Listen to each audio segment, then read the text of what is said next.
Check 1 2, check 1 2. Let's see, I think the mic is working, audio seems to be working, and I've remembered to put on the subs today. Anyway, it's alright. Hey, oh boy.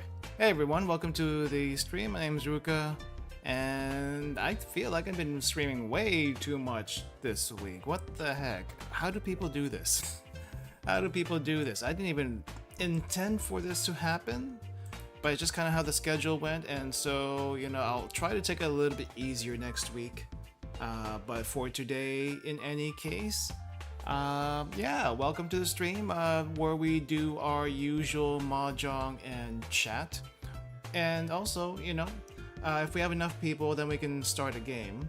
But in the meantime, I'll go ahead and get started with rank. I've been playing a lot of 3-player Mahjong recently, to the point where I actually managed to get to Adept 1, so let me see if I can get to Adept 2 with some luck.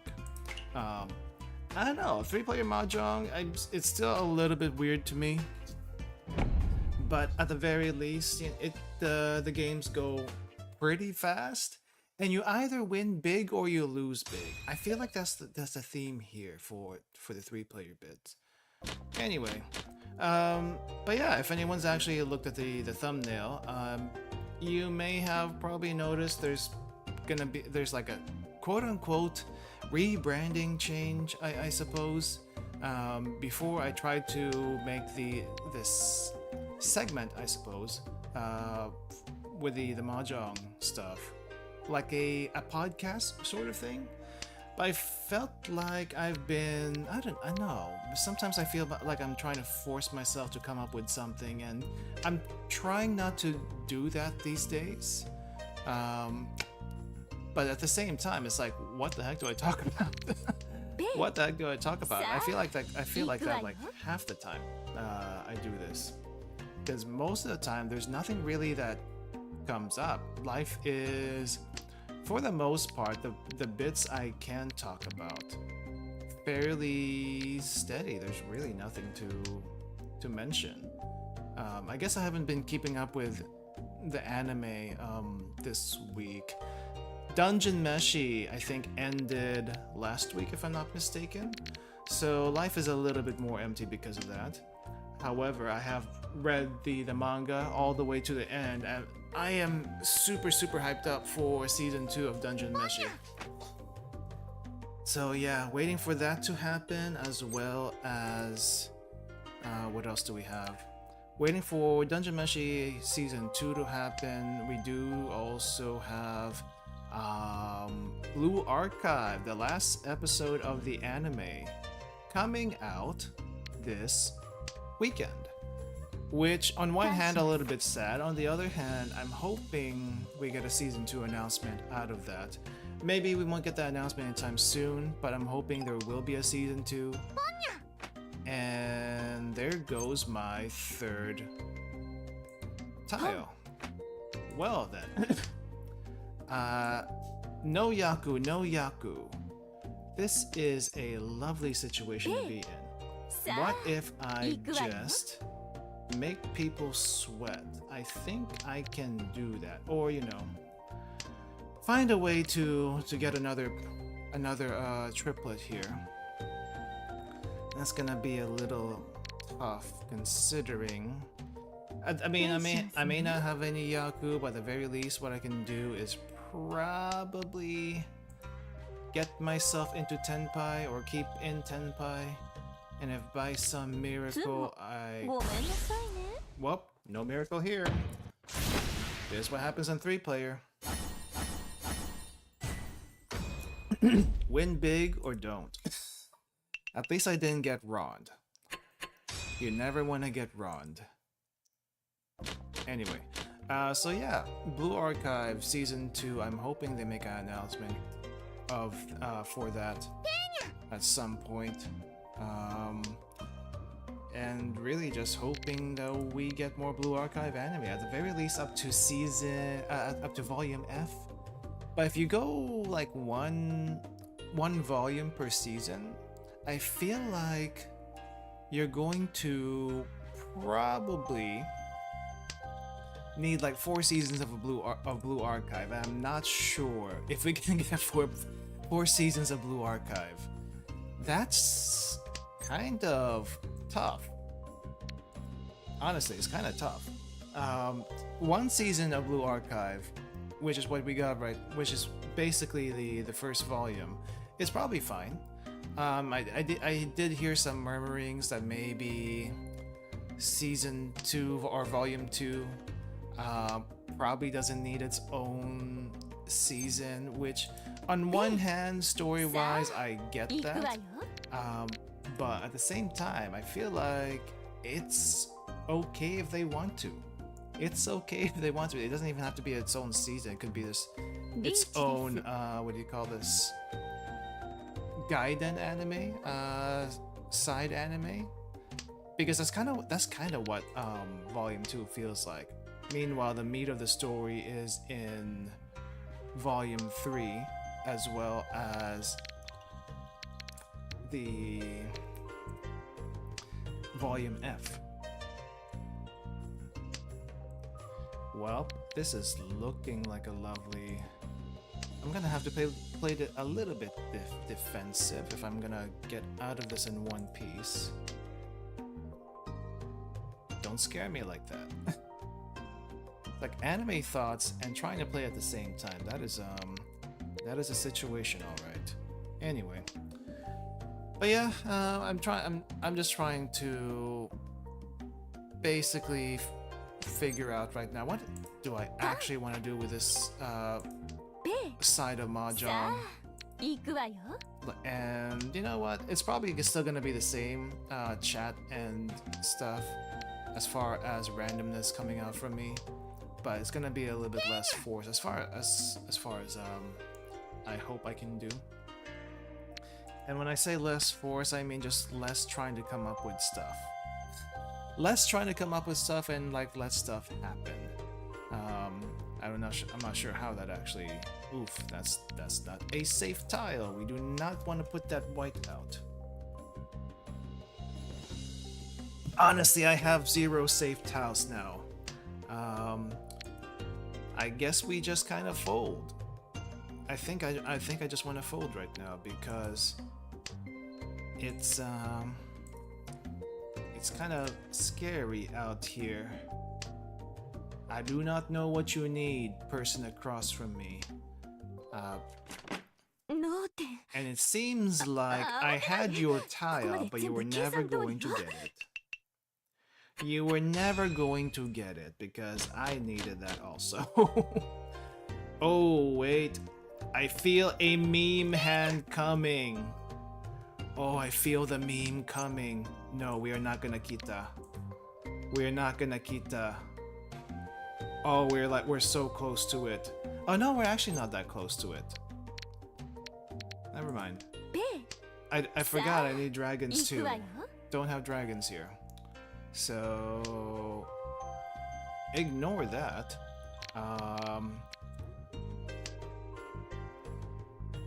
Was about to try to do a 13 orphans. Doesn't seem like that's gonna happen today. I did see someone pull off a 13 orphans in a previous game I did off stream, and the funny bit is it was a run off of someone, and 13 orphans by itself I think is 48,000 points already, and they were basically almost at 0. And they got just obliterated. They just got obliterated by the Yakuman. Just as I'm also getting obliterated by this person in front of me. What the heck? Someone needs to break the streak. I don't know how we're going to without a lot of luck on our side. Wait.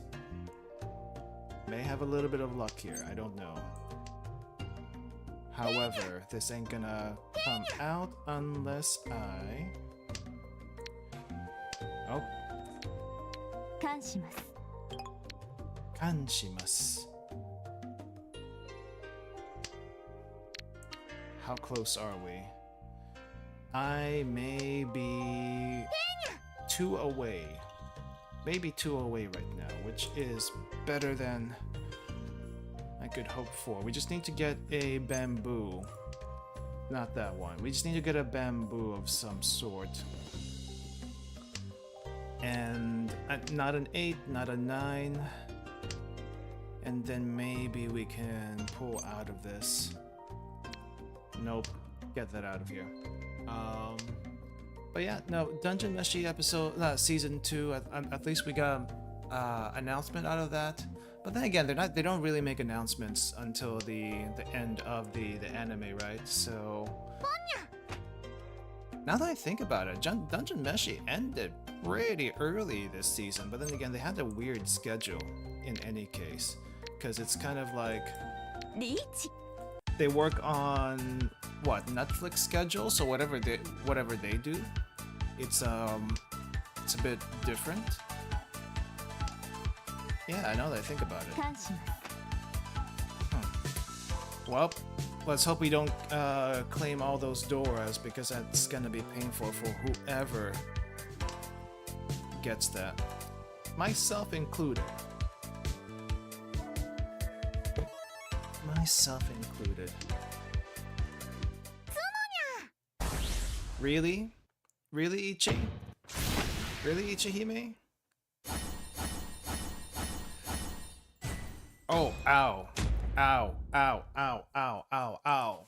At least that's not a direct hit on me, and at least I'm not the dealer, but at the same time, I haven't won a freaking hand, so this makes it even worse. Okay, well, at least we're out of that hell, but we're getting ourselves into a different fresh hell. Okay, let's at least see if we can get second place. That's gonna be a very, very tall order. Extremely tall order on my end. Though, miracles could happen if we actually believe in it. I don't know if I believe enough in it, but at the very least, we'll give it a try. Give it a try. Could probably at least get a... Would this be a full flush or a half flush? I'm not entirely sure now, to be honest. But some kind of flush. It is some kind of flush. Yeah, I'm trying to think of what's been happening this past couple of weeks, and honestly, there's not much that has caught my attention. Other than I guess I've been trying to watch other content creators with their Blue Archive content stuff and seeing how they do stuff.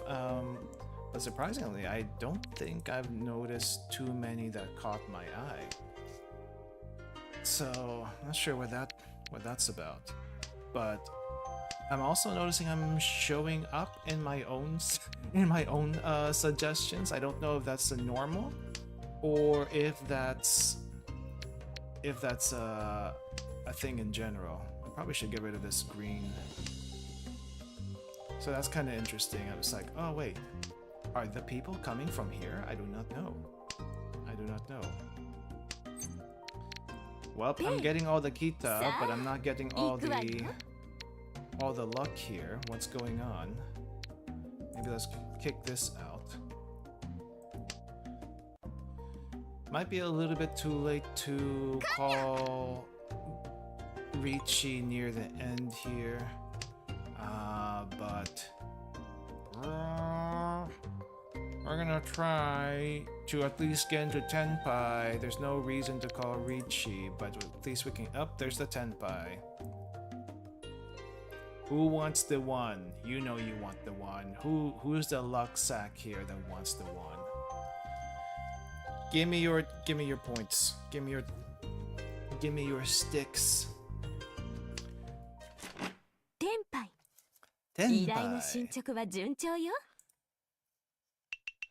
Just get into Tenpai. That's all that matters. Once we get to this point. Alright. Hey Mars, welcome. How's it going? What are you doing in the box? What are you doing in the box right there?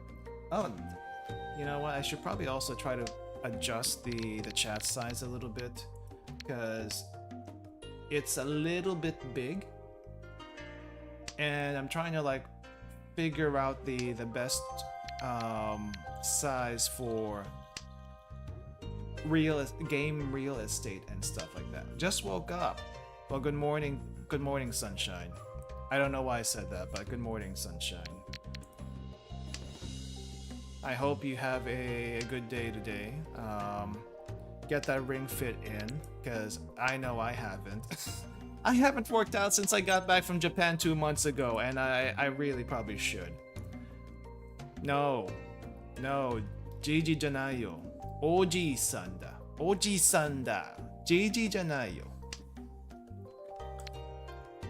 If you call me grandpa, then if we ever meet in person, I'm gonna suplex you into the ground. Promise. So you better hope that ring fit of yours has given you enough resistance to not be suplexed. Okay, well, we're off to a good start in this game of Mahjong, where I am losing just by being here. Yep, I am losing just by being here. What the heck? I have not been run. I have been sumoed to death. And I am losing just by playing. This is the worst kinds of games for someone who is trying to, you know, not lose. But at the same time, there's no way to win. Violence against children is against the law. Well, good thing you're not a child. Also, depending on how young the child is, I do not hold back. I do not hold back, for better or worse. Also, it's not violence if it's just a love tap. And when I say love tap, I mean barely break your bones. That's a love tap. Back in my day,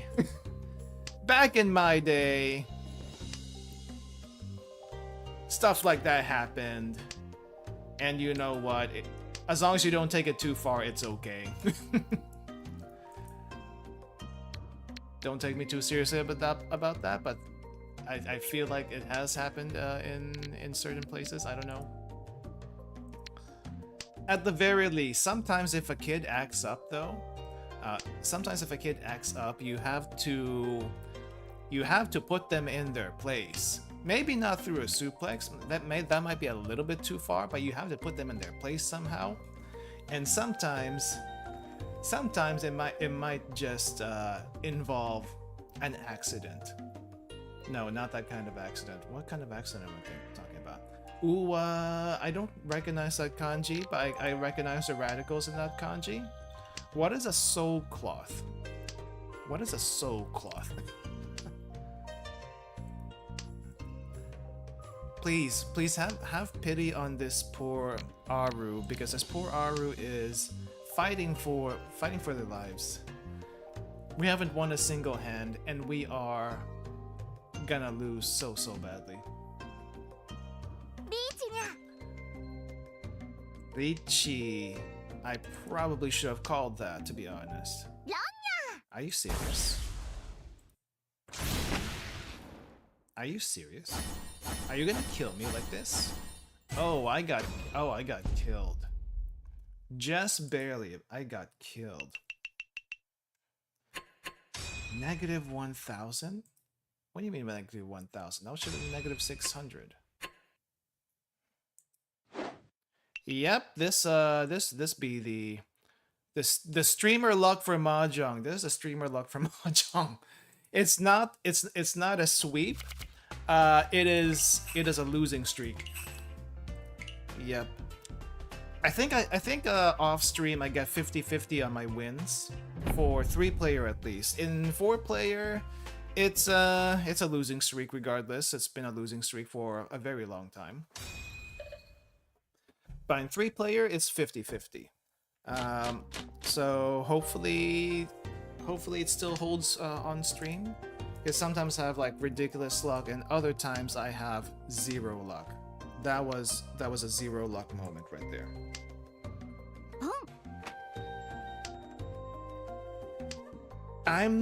So about Mahjong and winning, you're not supposed to win, but also there's this is it I don't know if it's an actual panel from a manga or a meme, but there's this panel floating around in the internet saying Mahjong brings nothing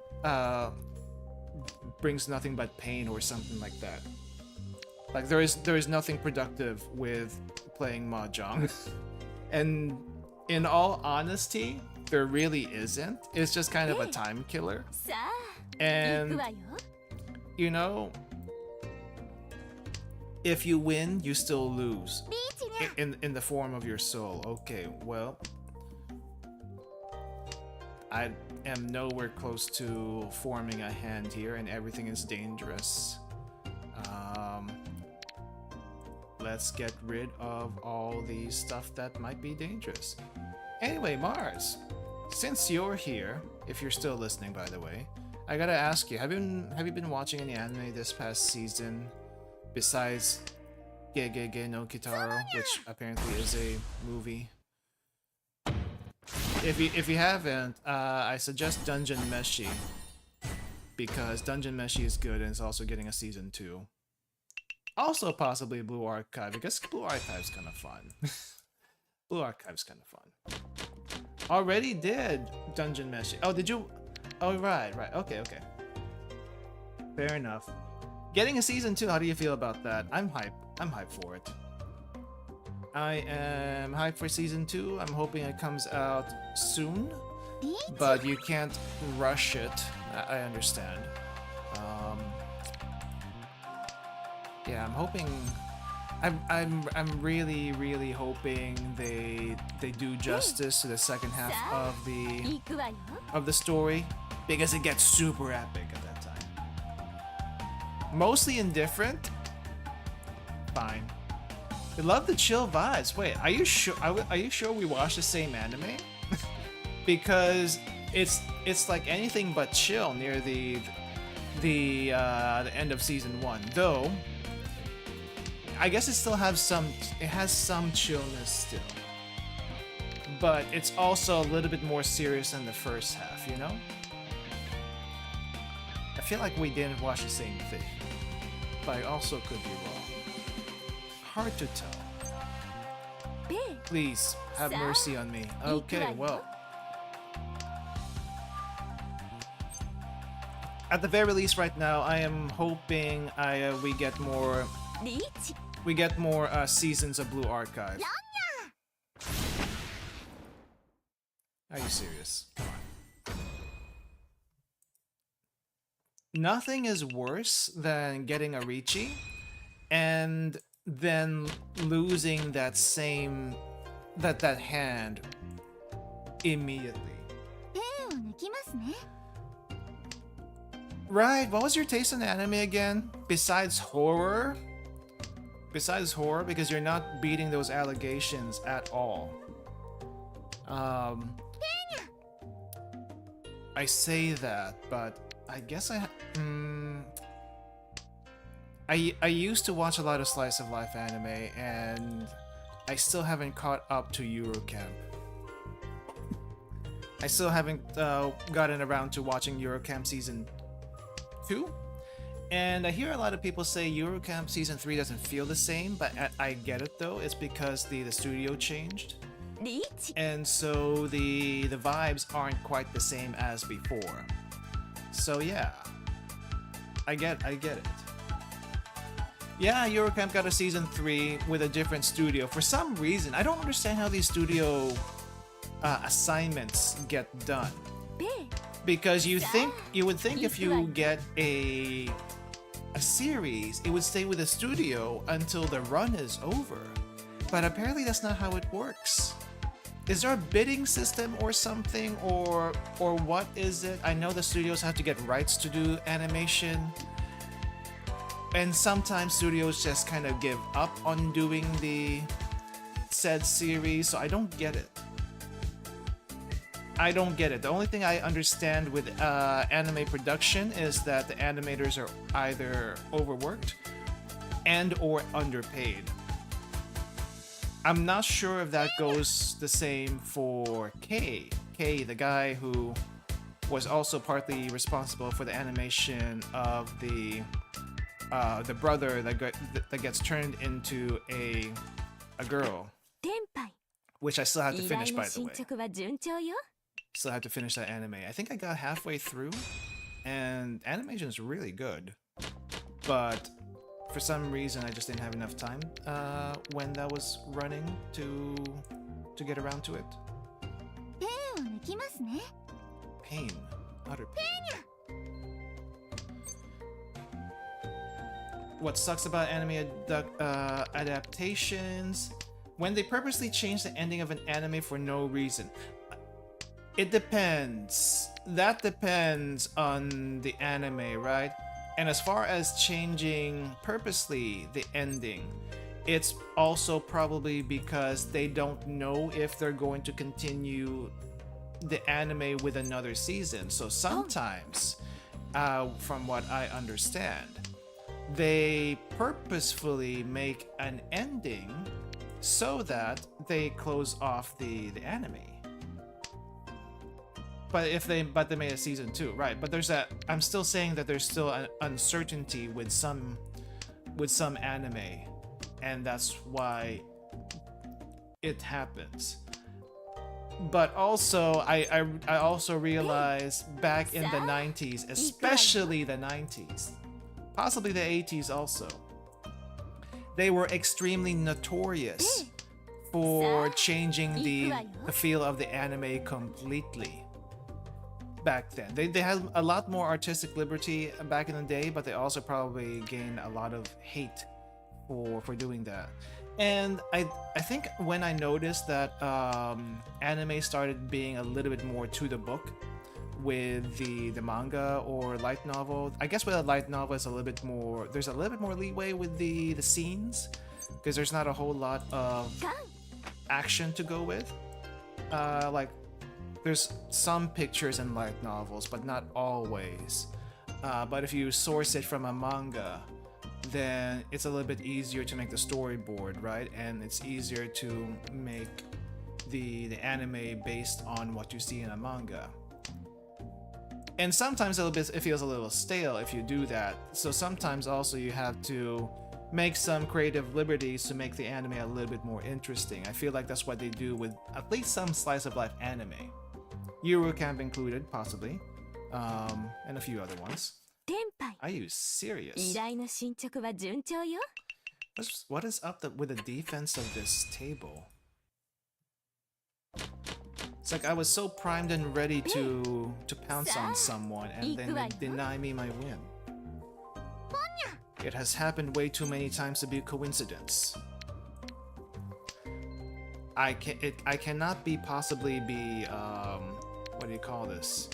Stream snipe, because no one knows I'm streaming this except for the people in this channel. So that can't be right. That can't be right at all. Anyway, but yeah, I feel like they were more notorious about the adaptations back in the day. Though I think also back in the day, when I say back in the day, I mean like 90s, maybe even early 2000s. They were a little bit better about sticking to one series until the end. And I guess at some point there's this actual thing maybe where anime became an advertisement for the original source. And I think some of that's kind of dying right now, but also we have way too much isekai adaptations. But I think that hopefully that also is dying these days. Let actual fantasy series come back again with some good stories, because there's been some really good, solid fantasy and non-isekai stories in the past 20 years that haven't been adapted. And we really need to get back into it. Don't know if it's recent, but other than Dungeon Meshi and Frieren, I watched Haikyuu the movie at cinemas, and right now starting on Tales of Mononoke, so I can catch on the new movie. I don't think I've heard of Tales of Mononoke. I'm gonna have to look into this after this game.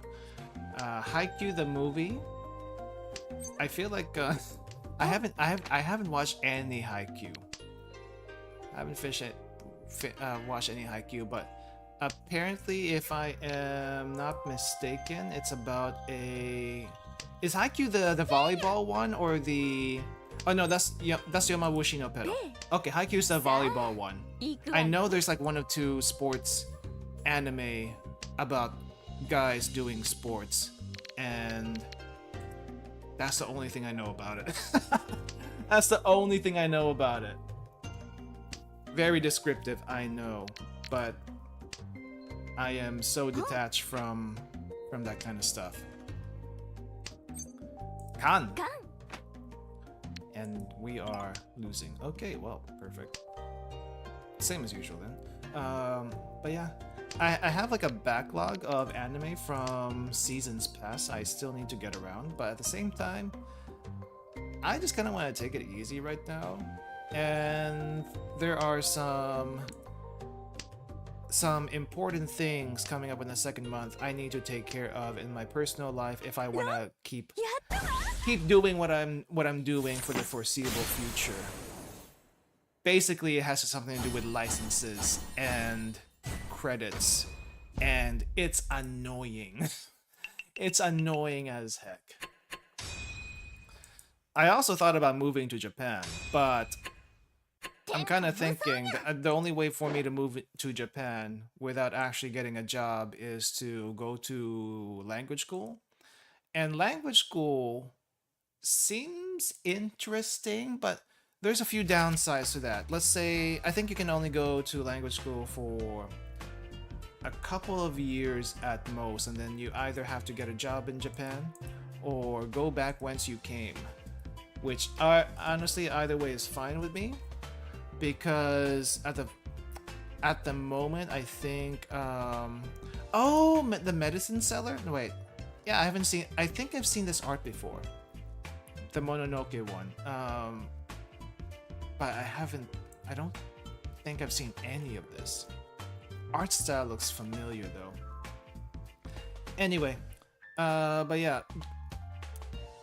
Yeah, I mean, the Japanese yen isn't doing good. I think it's gonna hover around where it is for a long time, which is also gonna spark the... Not spark, but it's going to keep the huge influx... Oh, crap. It shranked, and I have a beep on my OBS. Okay, my OBS crashed, but I think we're still live until I click on that notification. So I am gonna ignore said notification until I am ready to end stream. Yeah. So this happened to me yesterday with the what do you call it? This happened to me yesterday with the Chilla Arts stream. And I thought that was just a Chilla Arts thing, but apparently it happened today also during Mahjong. So I don't know what to think about it. It might be, my OBS might just be crapping out for whatever reason, and that's not a good thing. Anyway, yeah, I thought about going to language school, and honestly, I'm like really close to making a decision on that, whether or not to go. But there's a few downsides, and I guess there's some upsides too. Let's say I go to Japan to learn Japanese for a year. Great, I can do that. The funny thing about going to a language school versus traveling for, like, going to language school, living in Japan for a year versus, what's the other option? Versus traveling in Japan for 3 months, like pure travel on my own time, 3 months. There's some pros and cons with both. With the funny thing is, with the two of them, if you just look at the costs side by side, they actually come out to about the same price, which is funny. Hey Delphi, welcome. I'm here for Mahjong. Great. We need to find one more person for Mahjong, because I have been having trouble getting 3 people for a table, to the point where I'm actually playing 3-player Mahjong in ranked. So while we wait for a third person, if we get a third person, I'm gonna keep ranting about my future plans, because apparently that's where we're at right now. And I said there was gonna be a change in how the streams are going to be done. I thought I was gonna like get off the podcast bit of the streams, but I guess I'm still doing a partial Zatsu anyway. Not necessarily podcast style, where I try to come up with a topic, because I feel like I've been forcing topics before just to fill in the time, but now it's easier to talk about something when you have a legitimate concern. I hate this part. Anyway, it's easier to talk about things that you have a legitimate concern, but if you have anything too personal, it's a little bit harder to talk about. But I think this one may help some people, so that's why I'm talking about it. Anyway, the cost of going to Japan for 3 months versus living in Japan for an entire year, 1 year, okay, including tuition for a language school, is about the same. Now, this is also going to depend on where you go in Japan itself to learn. If you go to Tokyo or Osaka or any big city, yeah, I think the price is going to be a little bit more inflated. But it's also still not going to be inflated by too much, even if you take rent into consideration. Because holy crap, the rent in Japan is so much cheaper than it is in the US. It's ridiculous. I think in most places in the US, your rent is going to be anywhere from roughly around $1,500 to almost $3,000 for a single bedroom apartment of various sizes. in various locations. If you go to New York, if you go to California, it's going to be much more expensive. If you go to the South or the Midwest, it's going to be much cheaper. So that depends. But still, it's still cheaper than some of the cheaper mid-high-end, let's just say mid-end apartments in the US. And I find that very interesting. Where the cost in rent in Japan though comes from is the upfront cost. Now in the US we have this thing called deposits and security fees, and some of those are made up stuff so that the what it costs, the landlord or companies get some money out of you before you actually rent. But also you tend to get some of that money back, or almost all that money back, depending on the condition that you leave your apartment. In Japan though, you don't get any of that stuff back, and also the upfront cost is much more expensive. I think there's this thing called key money, which is basically the same thing as a deposit or security fee in the US. But they also have a thank you money and other stuff just to give you a chance to rent at their said place. Now, not everywhere does this, but it's still the majority of rental places in Japan. I think it's even worse though. I think it's even worse though if you rent from a around here we call them mom and pop landlords. I think in general that will be called a private landlord. I think that's what it is. I think you'll be willing to move to a stigmatized property if it's cheaper than average rent. If said stigmatized property is an actual stigmatized property where there has been incidents that happened in the past, I would probably say no. I wouldn't say I'm a suspicious person, but I do have a little bit of, I'm kind of sensitive. I'm a little bit sensitive to, not necessarily supernatural, but I'm a little bit sensitive to things that may not be there. Now, if I'm dead to the world, let's say my soul is crushed and I just don't care about anything, then I'm gonna be a little bit less sensitive about that stuff. But if there's like an actual incident where there's a poltergeist or some possessions and hauntings, I would probably say no. I would probably say no. Now, if the property only, say, like had a death or something, that's not unusual. I wouldn't call that a stigmatized property. Like, what would actually? I haven't played stigmatized property in the Chilla Arts game. I don't know anything about it. Should I play it? Number one. Number two, I hate this person next to me because they've wronged me twice, and I wish they would stop that. Number three, what actually constitutes a stigmatized property? What makes it a stigmatized property? Is it the hauntings, the incidents that happen? Because I honestly don't know anything about it, and I have lost a lot of points. Okay, let's revenge. No, this entire stream is gonna be a revenge match. But anyway, I don't know anything about what constitutes a stigmatized property or what makes it. Like, I guess what makes it one constitutes what makes it one. It's the same thing. But yeah, and just in general though, the rent is much cheaper. I think if you convert it, even the semi-high end, well, let's say a decent apartment, okay, is probably gonna be anywhere from $500 to maybe $700 a month.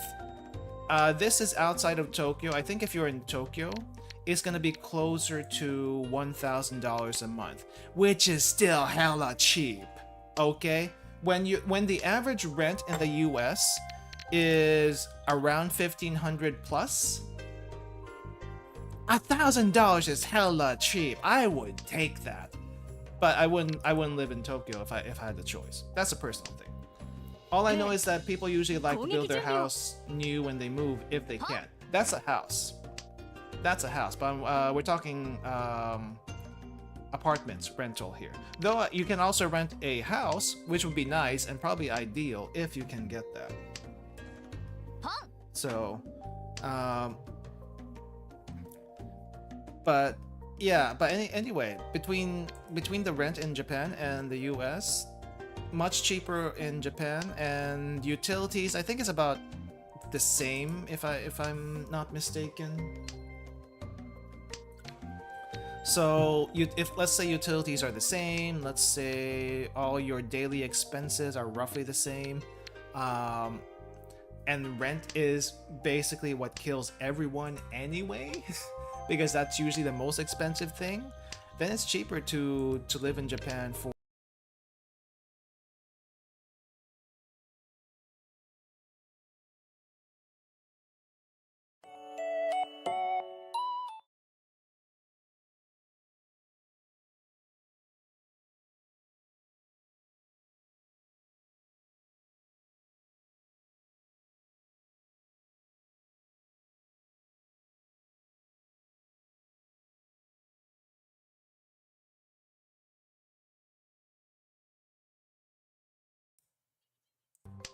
Thank you.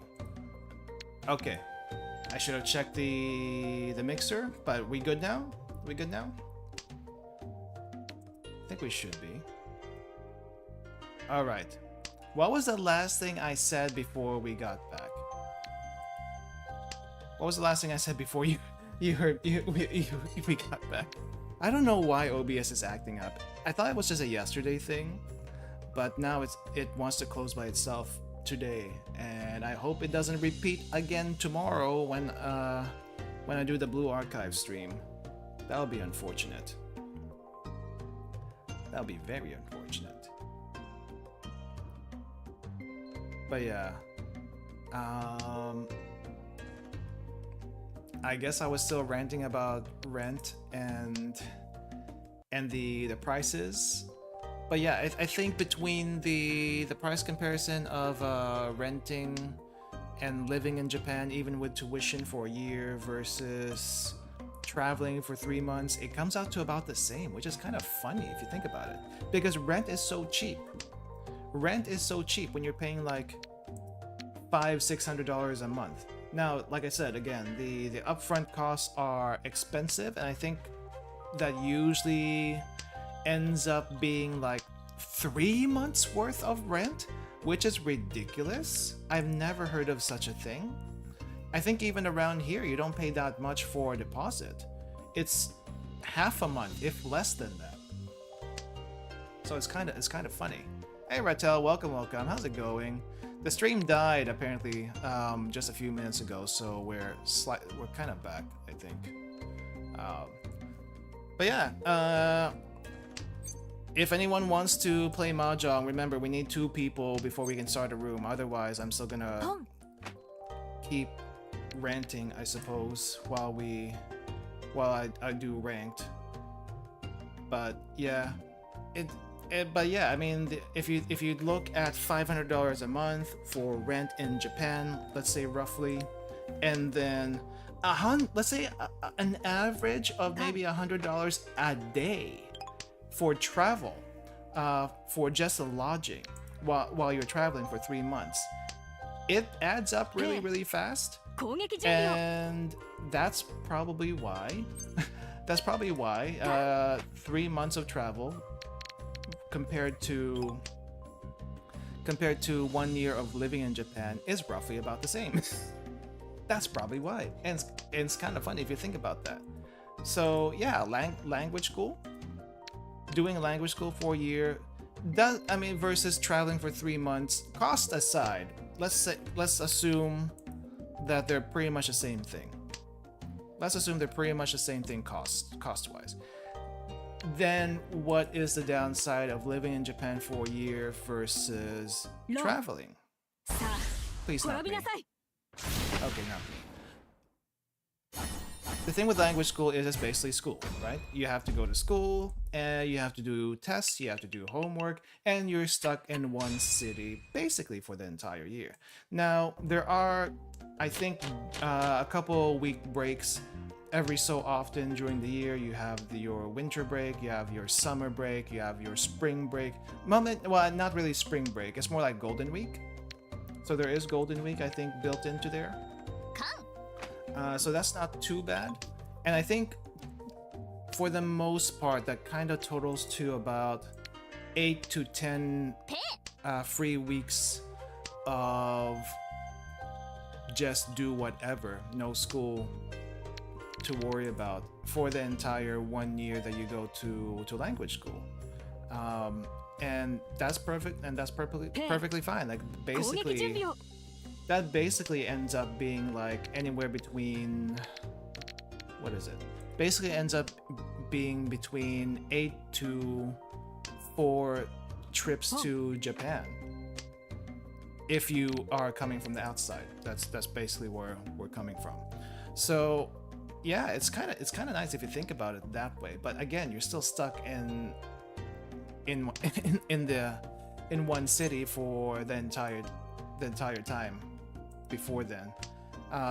Which, you know, I mean, you get the feel for life there. You get the feel for how you're gonna fit in and stuff like that. And if you want to, I think the school will also allow you to work. So to get money and stuff like that. At least moving around will be easy with trains. Yeah, it will be. It will be. The Shinkansen and stuff though are kind of, if you pay for them, well, no, I say not if. When I say if you pay for them, I was going by the. But there was a time when the JR Rail Pass was actually affordable and made sense. It doesn't make sense to get that anymore. But if we take the Rail Pass out of the equation, the cost for the Shinkansens are actually kind of pricey. I mean, it makes sense why they're so pricey, because they kind of get you quickly from one place to another.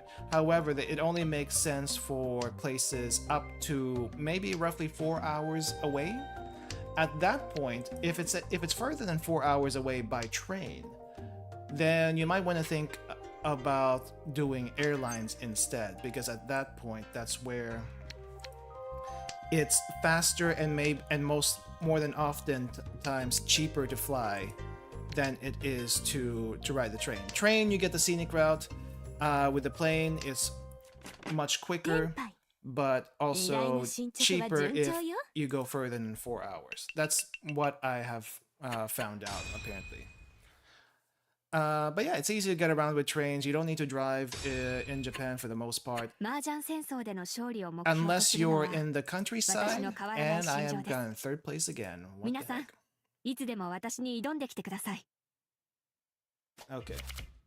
Okay, hands up.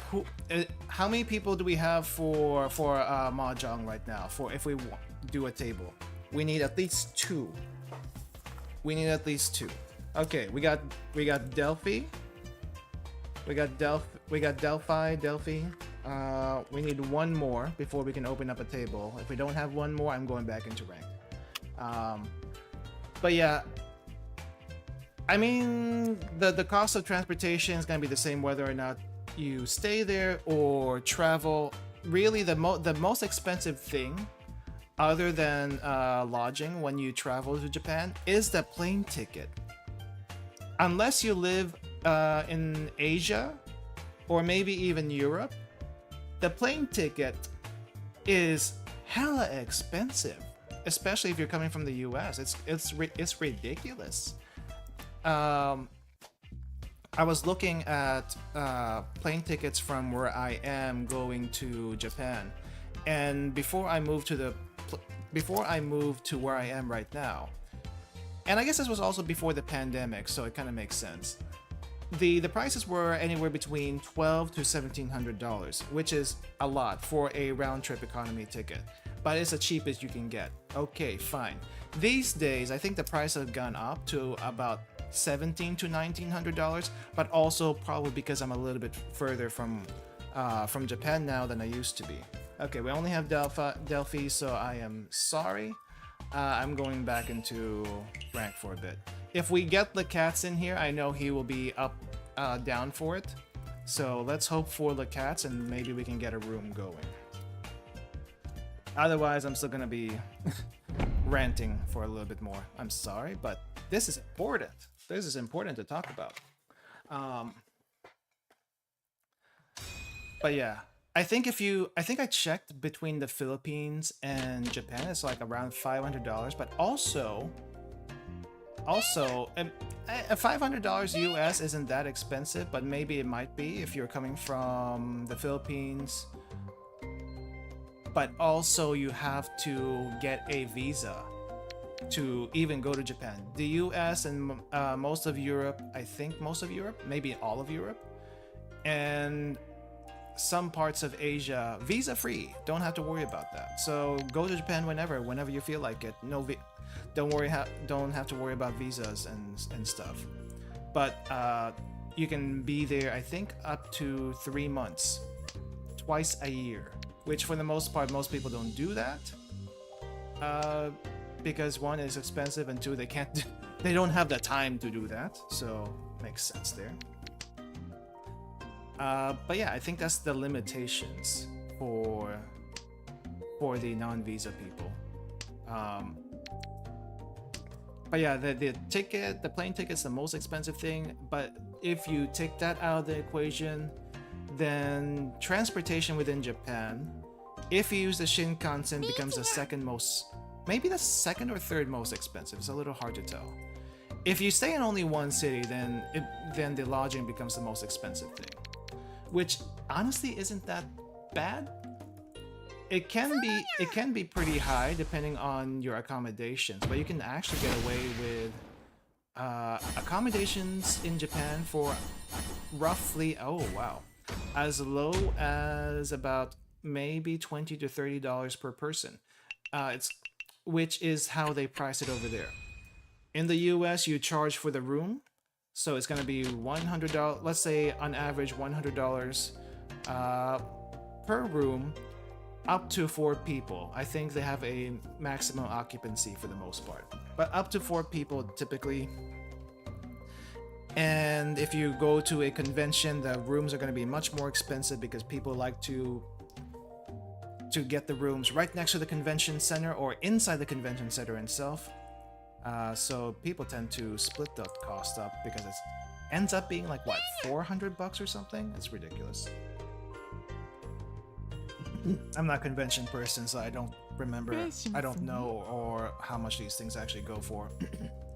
But in Japan, they charge per person, which I don't know if it's a better price, but if you're a solo traveler, it works out better for you. But again, you can get as cheap as $20 to $30 per night, and it's not a bad accommodation. Usually though, for that price, you're going to be getting something like a hostel. And I don't know what people's idea of a hostel is, but in Japan, it's typically something like a capsule hotel or bunk beds. But the bunk beds aren't terrible. The bunk beds aren't terrible. The place you actually stay in, of course, is going to depend on how well they maintain it. But for the most part, it's okay. There are places that are shoddy in Japan that you can rent for the night, and if you want to take a chance with that, by all means, take a chance with that. I haven't tried, and I don't think I want to. I don't think I want to. I think there's a place in Tokyo for like $1 a night, but the trade-off there is you have to be willing to be filmed on YouTube. Like, it's an actual YouTube channel where you pay $1 a night to stay in said room, but you will be streamed to YouTube Live. Some people have done it. I haven't checked the channel in a while, so I don't know who has done it recently. But it is a thing. It is a thing. So that means if you are, I guess if you do weird stuff in your room, it's gonna be broadcast into the internet. I don't know if they're ready for that. They're just gonna watch you curl up in your bed in a fetal position. Is that what it would be? Why would you wanna be in your room the entire time you're in Japan? Nah. If you're visiting Japan, go get out there. Actually touch the grass. Actually touch grass every single day. There's no reason you should be cooped up in your room. Unless you were me last year when I got sick and I had to stay in the room for 1 day to try to get better. And I was sweating buckets. Holy crap, that was terrible. Okay, not me. Not me. But yeah. I know, but the thing with doing language school though, like I said, you're stuck in one city, you have a few weeks here and there to travel, which is kind of nice. And then you have to decide before the end of it whether you want to live in Japan or go back home. Now, if you live in Japan, you would have to, like do interviews, I guess you can also like live off by working at a conveni, but who wants to do that? Hey Amy, welcome. How's it going? It's been a while. Are you less busy these days? I know you've been busy for quite a while. Are you up for Mahjong? Because I was waiting for a second person to come in so that we could do a room here. But yeah, I'm just kind of right now rambling a bit between the pros and cons of living in Japan for 1 year versus traveling for 3 months. I think I've been talking a lot about the language school option quite a bit more. But it is a consideration that I'm going through. Do I live in Japan for a year or travel for 3 months? I mean, the obvious thing with the 3-month travel is you have all the freedom in the world. Okay, I'm gonna go ahead and start a room. We're gonna do a 4-player. We're gonna do a 4-player. East only. Bloodshed. Battle of Asura. I'm guessing the other one is Battle of something. Anyway, I'm gonna do this. And let me get the link for anyone who wants to join in. Alright, for anyone who wants to join in. Why did it not go in the chat? Oh, there it goes. I just had to filter it. Filter it by live chat, everyone, if you don't see the link. If you do top chat, it's not going to show up, apparently. But yeah. Oh, we got 2 Arus now. Very nice.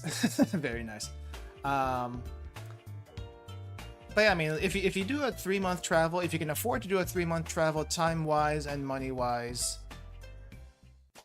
you have all the freedom in the world. You can plan your trip wherever you want to go, as well as do whatever you want to do. Now, the only thing with that 3-month travel you have to keep in mind with is build yourselves some days off from travel. And what I mean is, don't go out every single day. Give yourself treat it as if you're at home also. Give yourself 1 or 2 days to take care of stuff. You're probably gonna have to do laundry in those 3 months. Make your laundry day your rest day. Basically. Make your laundry day a rest day, or even if it's not a laundry day, go out instead of go out to the park or something, chill in the park. Try to talk to some people if you can talk to people. So, and also I guess always, whether or not you're number one thing with going on a trip, whether it be 1 week, 2 weeks, 3 months, make an itinerary. Not just to go, I want to go do this, this, and this, and this, right? When I say itinerary, I mean plan generally what you want to do for certain days, and also see which days are going to be busy, which days you can afford to take a rest. Basically that. Now, if you're there for like 1 or 2 weeks, you're more than likely you're going to be out every single day, and you're not really going to be able to give yourself much time to rest.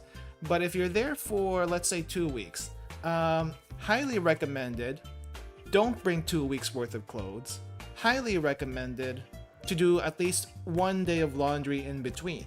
So bring 1 week's worth of clothes, plus maybe a little extra, and then do laundry in between. Or option 3. My tape measure is breaking apart. Why is that? Okay, I guess we don't have any more people. Let me add the AI, and we'll get started as soon as everyone's ready.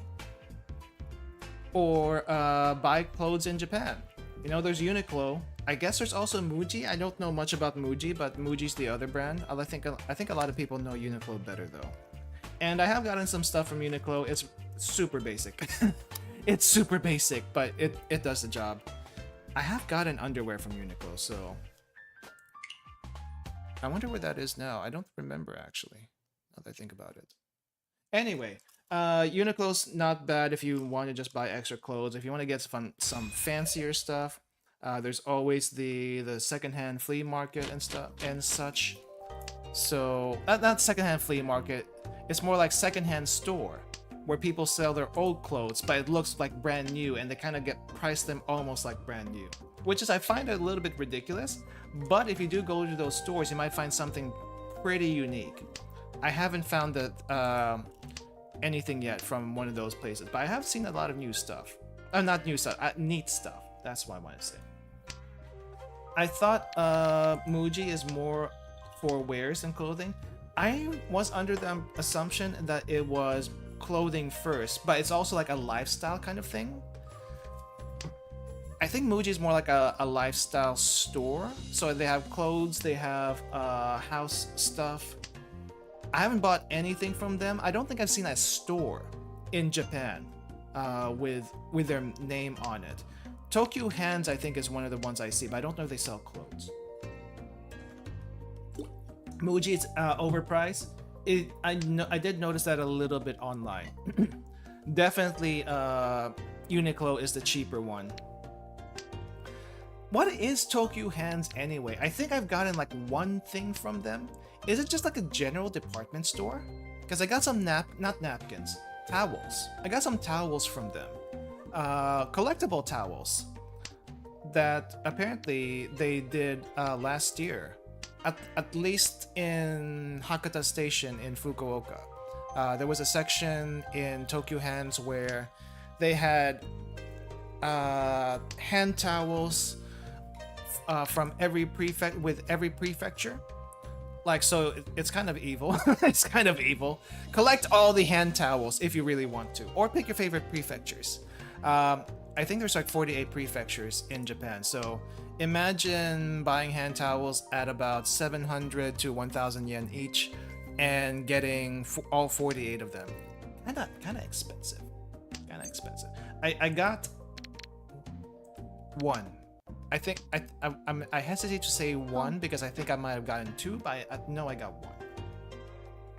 Uniqlo loyalist. I mean, my only complaint with Uniqlo is it's so basic. It's so basic, though they have some interesting stuff, but their interesting stuff is more like branded Disney partnerships and stuff, and I'm not into that. Tokyo Hands is everything. Oh, so is Tokyo Hands kind of like Donkey? Because I know Donkey better than I know Tokyo Hands. I might have to visit Tokyo Hands more the next time I drop by in Japan. Generally, mostly by UTs, but a lot of Uniqlo stuffs fit me better in general. What's UTs? What the heck is UTs? That's what's great about Uniqlo? No, Tokyo Hands isn't as crazy. Okay. So the one in Kobe has a floor for everything. Ah, I see. I see. But I guess it's more like a higher scale. I guess like a higher scale Donkey. Is that correct? Am I comparing it correctly? Because that's kind of what it feels like. I am in Furi 10. I get it. But I am either in Tenpai or I will not be in Tenpai. So I have to be in Tenpai for foreseeable future. Home crafting, etc. All right. I know when I was looking up stationary stuff, Tokyo Hands came up a lot. But yeah, that I thought Tokyo Hands was mostly stationary stuff, but no, there's actually dedicated stationary stores. UTs are shirts with anime ukiyo-e art. Oh, it's printed stuff, but specific printed stuff. Wait, what does UT stand for? Because if you tell me UT, the first thing that comes to mind is University of Texas. University of Texas comes to mind first. I am that's what I grew up knowing what UT means. So you're gonna have to clarify what it means. Now, if you tell me UTI is something else entirely, and you do not want that. You do not want that, but girls tend to get that more than guys do, for reasons. If you want to know, I will explain it in detail, but I will not explain it right now. Uniqlo graphic design t-shirts. Ah, okay. I didn't know that's what they were called, actually. Oh, the one thing I did regret getting from Uniqlo was a jacket. I guess it's more like a windbreaker. It was more like a windbreaker that doesn't quite fit me anymore. I don't know if it's because I gained weight. Maybe it could be that. But the hoodie part, the hood part of it, was a lot smaller than I remember, and so I don't use it anymore. I got it like, when did I get it?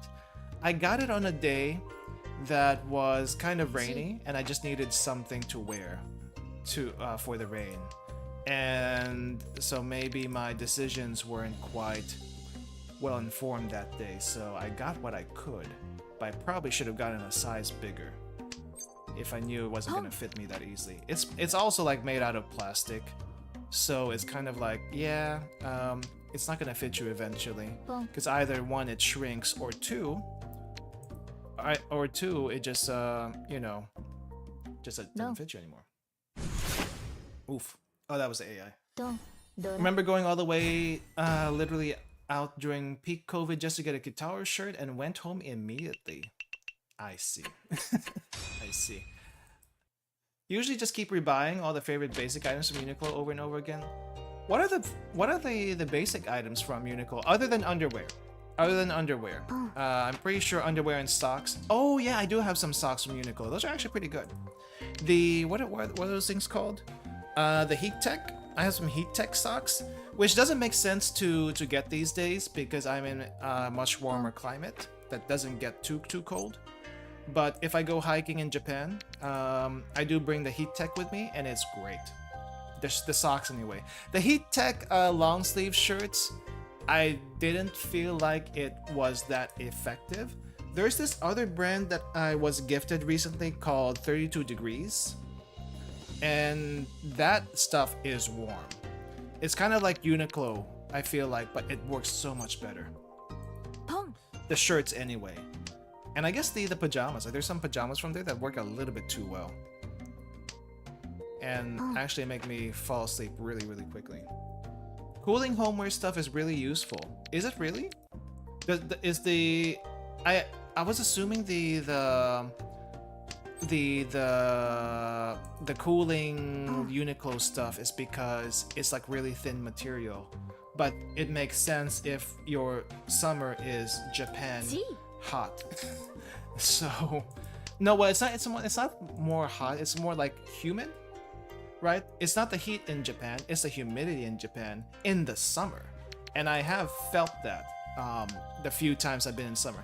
I have avoided Japanese summer for as long as I could, and it has paid off. Go in spring or go in fall, maybe fall, but spring is kind of expensive, not gonna lie. I went to what do you call this?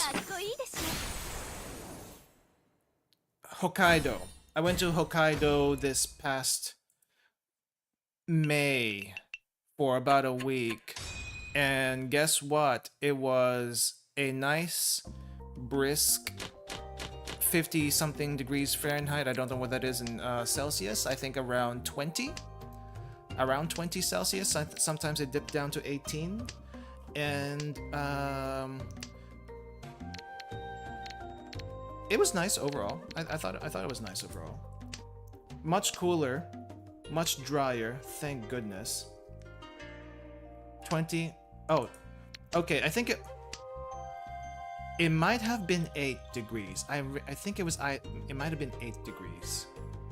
I could be wrong.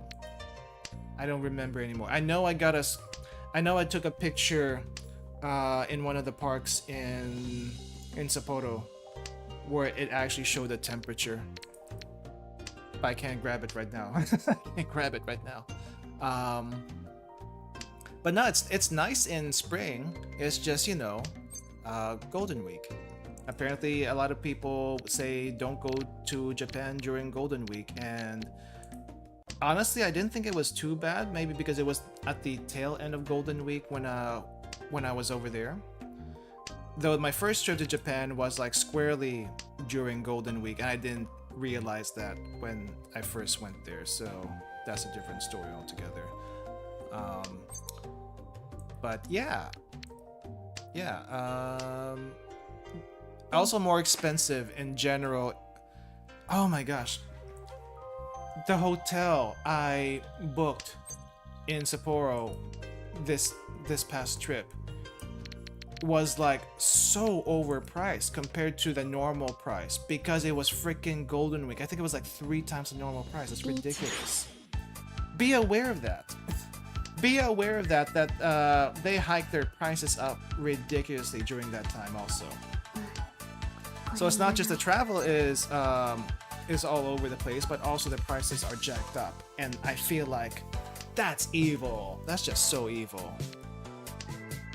It could also be just some weird glitch in the system, but I doubt it. Fall, though, I think in general is much better, both pricing and just generally a much more pleasant season to travel in. Like Cherry Blossom, sure, Cherry Blossom is kind of overrated, and it's kind of, I mean, it's nice if you catch them, but by the time I got there, I think Sapporo, the cherry blossoms were starting to open up, but because I was only there for one day, I didn't quite get them. But I did get some. Hey Dave, hey Lucas, welcome.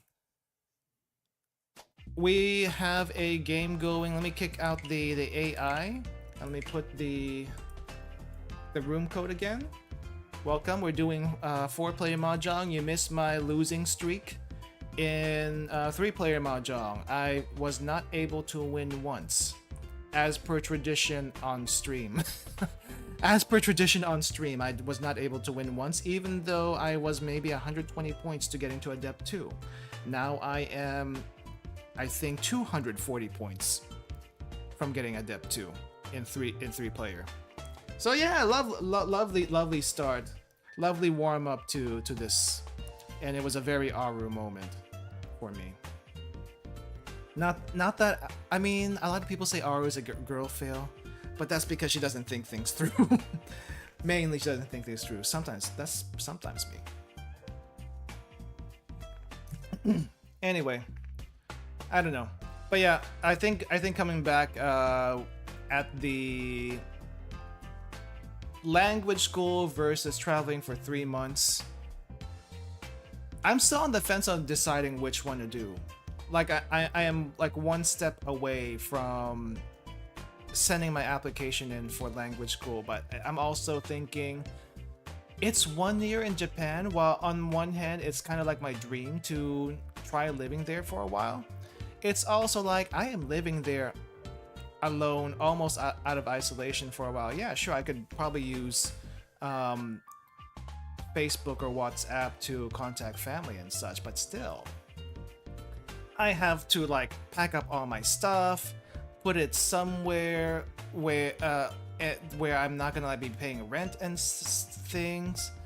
And do I really want to do language school to learn Japanese? I mean, I'm kind of learning Japanese on my own, and I guess a school would help me learn grammar, and actually being out and about would also help me learn grammar, like everyday life things. So I don't know, thinking about it. But traveling for 3 months, it's just, you know, more freedom. More freedom. I get to see more and do more of what I want. And then if I mean, I would have to quit my job for sure. And I would still have to move my stuff elsewhere, so I'm not paying rent for 3 months on top of the travel. That would be way too expensive. But yeah, it's things I'm thinking about. But before I get there, I need to renew my license for my job. I need to renew my license for my job in the next month and a half. And I don't know how close I am to be able to renew it because I have to get credits for that. And I've just been kind of faffing around on that one. It's like I can get the credits easily. It's just there is one particular credit that's kind of annoying to get. I'm not quite sure if I want to do that. Are you attending a language school in Japan or home? For the Japan language school, you can choose to do it at home, or you can choose to do it in Japan. I think at the end of the day, it might be cheaper to do it in Japan. Also, you know, you get to be immersed more in the environment, see how you like living there, decide if you want to live there after you finish language school. The question is, do you want to work in Japan? I guess it depends on the sector, right? But as long as you have a bachelor's degree, you should be able to get a job if you know, if the BS from the interviews isn't too much for you, or if you even want to get through that. Hey Workshop, welcome. Yeah, I've been playing Blue Archive for a while. I've just recently started to stream it, is the only difference. But yeah. No, I'm still kind of like debating. There are pros and cons to it. I think the big con with traveling for 3 months is not necessarily the cost, right? It's gonna be the same cost, 1 year or 3 months. But the what do you call it? The main downside of traveling in 3 months in Japan is I have to find a job when I come back from the trip, like relatively faster than if I was there for 1 year. Like 1 year, I can take my time, I can do my usual stuff, and it's not like a rush. Honestly, sometimes I just kind of want to like quit for a year, go travel, either language school or not, and just leave the world behind, basically. Like, yeah, I probably wouldn't be streaming as much. I probably maybe do a little bit more rough vlogging and stuff. But it's more like, you know, sometimes you just need a gap, even though it looks bad on the resume. Sometimes you need a gap in between jobs to focus on yourself. And you know, some jobs, some interviews will if they ask about it, it's more like, what have you been doing in this in between here? Now, there's no way for them to verify it, so you can BS any number of ways. But if you are a truthful person who might skew the truth every once in a while, you could probably say something along the lines of, if you don't want to like reveal it completely, let's say you went to Japan for a year, you could probably say something like, I was working on myself, or I was in school. And if they want elaboration, I guess you can elaborate, but for the most part, it's not going to be helpful. I don't know why I said that. Anyway, point is, sometimes I just want to get up, leave, and go. And I am able to do that financially, but it's also I'm like, I probably should stay here for a little bit longer, earn a little bit more money, so I can actually do that for real. Is kind of my gut feeling right now. Gut says go for 1 year, but bias. You'd be studying, so you'd have a reason. True, I mean, brute forcing to learn in Japan seems more effective, to be honest, but that's subjective. I do feel like it would be more effective to be there, but it also depends on how often you go out, though. It also depends on how often you go out after school. Because okay, so here's a nice thing. The school itself, I think only 4 hours, like 3 or 4 hours in a day, and I think that's every day 3 to 4 hours. I might be mistaken, but it might be, let's say it's every day 3 to 4 hours with homework. Oh no, homework! I haven't heard that in forever. All right, Mars. I'll see you later. But yeah, there is homework you have to do. There are tests you have to pass. So basically, school. You're not just going there to have fun, but you're basically, you have a lot of free time for yourself. You have a lot of free time to go out, explore, and depending on when you are, there's more or less to explore. If you're in Tokyo, there's everywhere to explore, but there's schools in different parts of Japan, not just in Tokyo. So keep that in mind. The one I was looking at is I wouldn't say it's more rural, but it's a bigger city in a smaller town. But they do have a language school over there.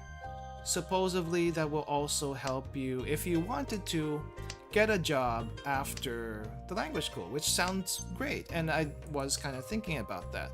And then I'm also thinking, wait, do I really want to work here? Okayama is what I was looking at, and I would have intentionally picked Okayama over Tokyo any day.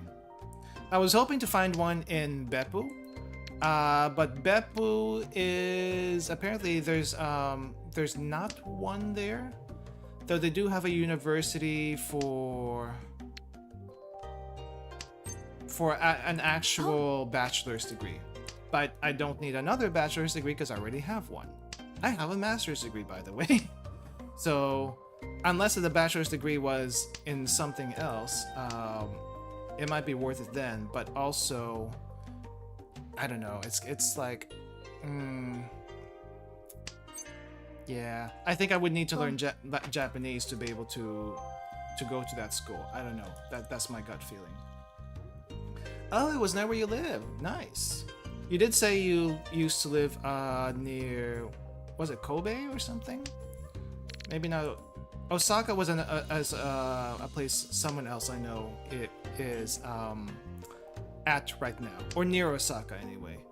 But I think you said Kobe, somewhere around there. But yeah, Okayama has a language school. I think the catch with the language schools is that for anyone who wants to try doing that, there are a few catches. Depending on the language school, you might need to know hiragana and katakana before you can apply, and I think they will test you on that.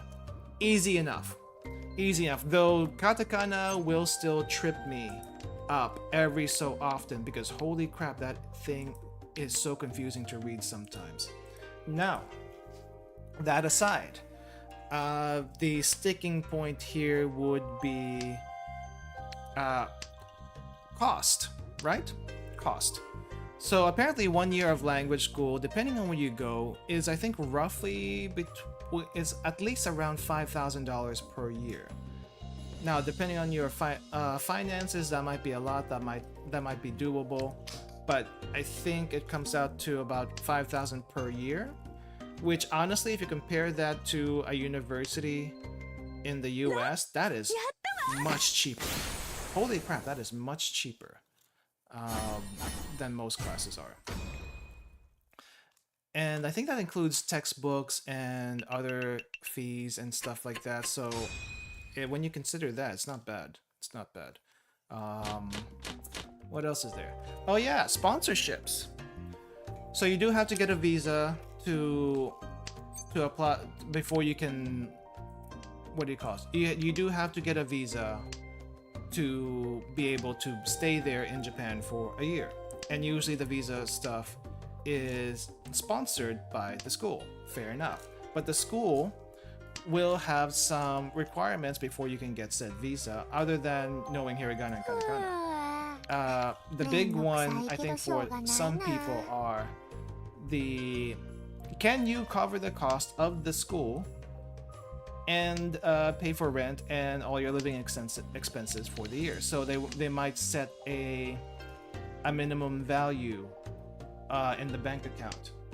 So either you have that money already, or you have to find someone back home or somewhere else who can sponsor you financially. Yes, and I think yes, you do need money to go to school in Japan and pay rent and all the other things you might need there.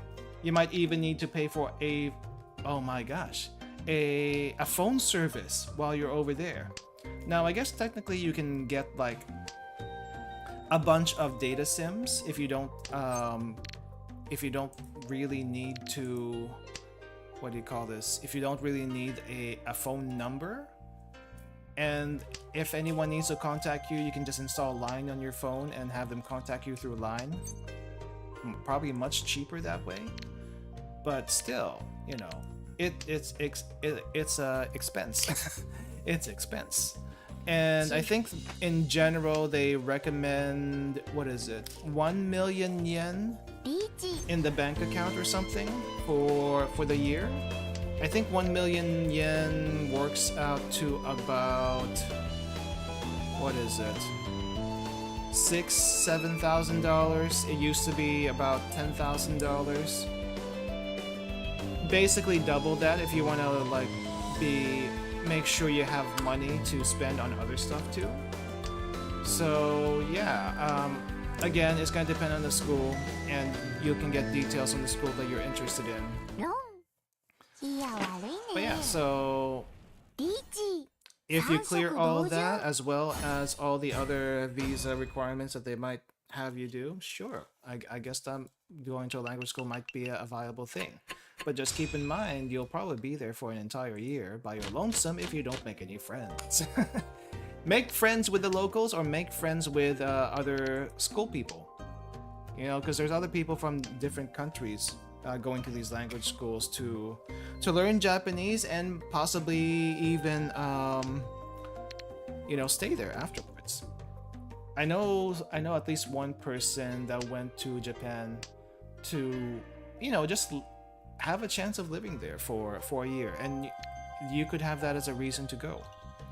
You could have that as a reason to go, and I think it'd be fine. But can you imagine yourself being in a different country for an entire year, more or less, without knowing anyone? I mean, you can probably say the same thing about going to a different city in your own country, but this is like a much larger distance from where you came from, with like uncertainties of what's gonna happen afterwards, after you're done with school, unless you already have a plan of what you want to do. He's been in Canada for 4 years. Ah, I see. But I'm just kind of like thinking. Part of me wants to do it just so I can take a break from the craziness of what's likely going to be happening here after this year. But at the same time, it's like, do I want freedom, or do I just want to relax? And what am I going to be doing in Japan on my downtime? Because I feel like if I go do that, I'm gonna probably just be streaming as usual. Though, if I stream in Japan, I won't be able to bring all my equipment. I won't be able to bring my desktop and such. I would probably be streaming through a laptop, which has a lot less power. So I'm gonna have to like figure out how to get all my hard drives and stuff situated. You'll meet people at school and bond with them quickly. I hope so. I hope so. If I do decide to do that, I hope so. Because I keep to myself quite a bit.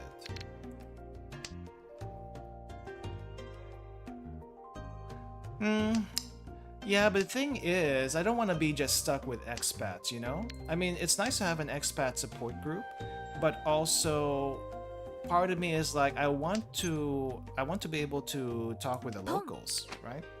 Why would you go to a language school and not try to practice the language with the locals? Also, I feel like when I go do solo trips in Japan, I tend to be very, very quiet. Very quiet when I'm traveling around. Because I don't know. I just like to take in the scenery. I like to just absorb things. But I guess if I'm traveling alone, I'm not exactly looking for other people to talk to that are other travelers, right? So it's kind of like that, I suppose. You will easily, just because it's daily life. I mean, yeah, I suppose. I think my one, maybe it's not a fear, but my one concern is if I do travel in Japan, not travel, if I do live in Japan and try to stream, I can't be as loud. I can't be as loud sometimes. I don't know how thin the walls are going to be. So I'm hoping there's at least some decent soundproofing so that the neighbors aren't going to complain that there's someone noisy next door doing stuff in the middle of the night, streaming, because that's probably what I'll be doing every once in a while during my downtime, streaming and such, because I'm not going to be out every single day, but I probably should be at least out every once in a while, you know, to talk with the other people. They'll get to know you, chat with you more and more. Without the pressure of being a tourist, you'll be able to develop daily routines and find regular local restaurants. Yeah, I think my mentality right now is like I'm kind of stuck in the internet, so I can't imagine being peeled away from this. But at the same time, I probably should just limit it at night, you know. So, and then limit the social interactions during the daytime, unless they want to go out some nights, I suppose. School's only 4 hours a day. You can also stream during regular work hours and no one will notice. This is also true. I'm trying to think though, if I stream around, let's say, afternoon in Japan, what time would that be in the US? I think that would be like early morning, if you think about it. Early morning US. If I stream at night in Japan, that would also be morning Japan. Oh, Lecat's DC'd. Lecat's DC'd. Please come back, Lecats. Your timer's running out. Your timer's running out and you'll be auto-discarding soon. Maybe I just go for it with the application, because it's not guaranteed I'll be able to get in if I do the application or not. Well, even if I do the application, it's not guaranteed I'll be able to get in. So I'm kind of wondering, should I just go for it anyway and see? Yeah, no, but the thing is, I also kind of like the freedom of the 3 months. So I don't know, because if I even like, I know there's gonna be two-week breaks here and there during the school year. That's a given. But I'm also hoping during those 2-week breaks, people aren't gonna drag me to other outings unless I drag them first. Like, say I want to go to Hokkaido to go to the national parks over there for a couple of weeks. Either they drag me to go somewhere local or Tokyo, or I go to Hokkaido and do my hiking that I've been wanting to do. That's also, I'm still selfish. I'm so selfish with my trip plans. But you know, you do have the breaks there. You do have the breaks there. I mean, it's not guaranteed I'm gonna get in, because there's still immigration that I have to clear. There's also the school I have to clear even after the application. So I guess at this point it's like, I don't know if I'm gonna get in, but I guess I may as well try, right? Might as well try, and we'll see. But the 3 months still is kind of nice. But yeah, let's see. I don't know. Still debating with other things. I think what it comes down to right now is finances and will. I have the money, but I would like to, like earn a little bit more before I do it. But at the same time, I'm just like one step away from completing application, so it's also that. Oh, the cats. I just feel like you've been thinking about Japan for so long. You should get it out of your system.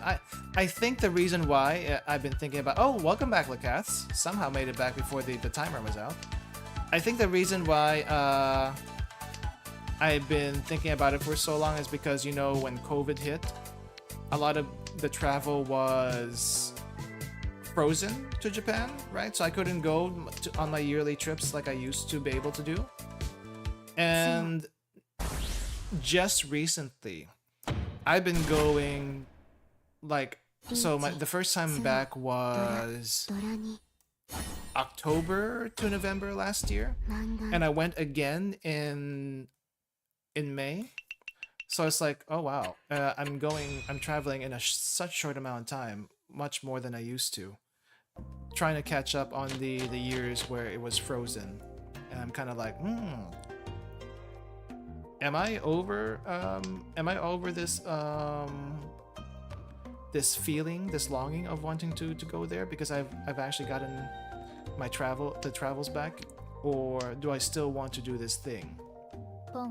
I will say this though, if it was me in my old town, I probably would never think about this, because my old town just had more or less everything.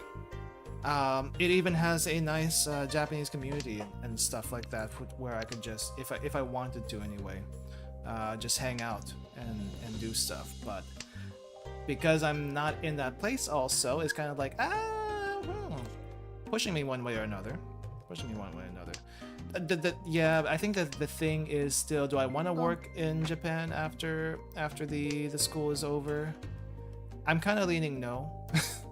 I think for all the reasons that people do not want to work in Japan, but at the same time, let's say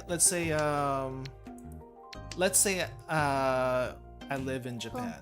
What are the advantages of living in Japan? Well, it's much safer than pretty much most of the rest of the world. No. I mean, my place right now is pretty safe, so I'm not worried about safety. But it would just be nice to know there's an extra layer of safetiness. Granted, when you do meet crazy people in Japan, they tend to be really crazy. They tend to be really crazy, really eccentric. Delphi, congratulations again on your win. I think we have time for one more game, so let's get one more game in. Let's get one more game in, and then we should be it. Oh, Mutsuki, you got Mutsuki too? Wow. I think this is the Bond outfit, right? I still don't have it. So. Need to do something, so thanks for the game. Okay. Let's do, since this is going to be, I think we got 15 minutes left. Let's do a 3-player game really quick. Let's do a 3-player game, because I think we'll have just enough time for that. 3 players, East only. Put the link here. Let's see, what was my train of thought right now? Yeah, I mean, living in Japan, I guess Amy can speak to this since she's lived there before. But let's see. If you live in Japan, correct me if I'm wrong, the advantage of living in Japan, whether or not you work over there, healthcare is much cheaper. Holy crap, healthcare is so much more cheaper than the US. Possibly even Canada, I don't know. Food is actually very affordable. It's kind of expensive over here in the US if you think about it. But in general, food in Japan, pretty affordable and reasonably priced. I know you hear the expensive that you hear about expensive fruits and stuff like that, but yeah, I mean, yeah, the fruit's expensive, but also a much higher quality. Ingredients in the grocery stores in general, a much higher quality than North America. Period. Eating out is cheap. Yes, it is. Especially if you're not in Tokyo. Eating out is very cheap, comparatively speaking. Like the same meal would probably cost you 3 or 4 times as much in the US, and it's ridiculous. Super ridiculous. I think the downside would be like if you get pizza in Japan, that would actually be much more expensive there because it's seen as a luxury item for some reason. I don't get it, to be honest. But yeah, pizza will be expensive. So if you're a pizza fiend, I'm sorry to tell you, you can't get cheap pizza in Japan unless you make it yourself. But you don't have the same oven over there. I think it's much smaller. And I think it's like a microwave / oven. I don't know how that works exactly, but that's how it is. So take what you can get, I suppose. I don't know about the variety of food compared to North America. I think in North America you definitely have a lot more variety. In Japan is basically Japanese food. So if you don't like Japanese or Japanese Western food or Japanese Chinese food, then you might feel a little bit you might feel a little bit more wanting, and the only way to fill that void is if you cook the stuff yourself. So yeah, I like Japanese food. I like some of their takes on other cuisines, but at the same time, they don't have the same variety. They don't have the same variety, and whether or not you can live with that is up to you. And you can get some imports over there, especially you can get some imports from different places, like Southeast Asia, the US, Canada, I think also, even the UK, but they're also going to be much more expensive. Even when you compared to the usual price you would get them from where they came from. I think I think that's how it is typically. Why couldn't I win this much in ranked 3rd player, like the 3 players? Seriously? Seriously? I don't know. But yeah, I think the biggest cost though that a lot of people would complain in North America are the healthcare and rent, and those in particular are a lot cheaper in Japan. So that's nice. If you work in Japan, your pay is not gonna be great. Your pay is not gonna be great if you compare it to North America. So yeah, you take what you can get, and you hope you have enough of your previous currency to be able to use that either for expenses in Japan, or here's the thing that might be a little bit sketchy. Consult with people who actually know how to do this, or use that money to invest in other things, because North American money in general much better than Japanese money. Just saying, that's just the truth of it. Yeah, rent is terrible in the Western world. I think it's also pretty bad in Korea. Now that I think about it, I went to Korea also this past trip. Oh, ouch! I went to Korea this past trip, and while Korean food very reasonably priced, transportation a heck ton cheaper than Japan, but I hear their pay is not as good also, and working conditions a lot more terrible than Japan, if you can believe that. And rent is also terrible in Korea. I'm not sure why I brought up Korea, but the comparison just came up, and yeah, since we were talking about rent, that's why it came up. Rent is also terrible in Korea, but not because they're expensive, but they're expensive compared to what they're making. So that's the problem. And when people complain about expense in Japan, they're really complaining about expense in Tokyo. Outside of Tokyo, for the most part, is a lot cheaper. I think it's also cheaper even in Osaka and even Kyoto. I think. I know when I was looking for places to stay in like the Kyoto, Osaka area, the accommodations are cheaper. Holy crap, that's a lot of yaku. There's a lot of cheaper places in Osaka than there were in Kyoto that I found. Oh, I won this one. Nice. Don't live in Tokyo if you can avoid it. Yeah. It's funny. It's funny that a lot of people like to want. I think we can do another 3-player game. That was pretty short. It's funny that a lot of people want to live in Tokyo until they realize how expensive Tokyo is. But at the same time, if you are working in Japan in the IT industry, 9 times out of 10, I feel like the job is going to be in Tokyo and you really don't have much of a choice there unless they let you work remote. And I don't know what the remote work situation in Japan is.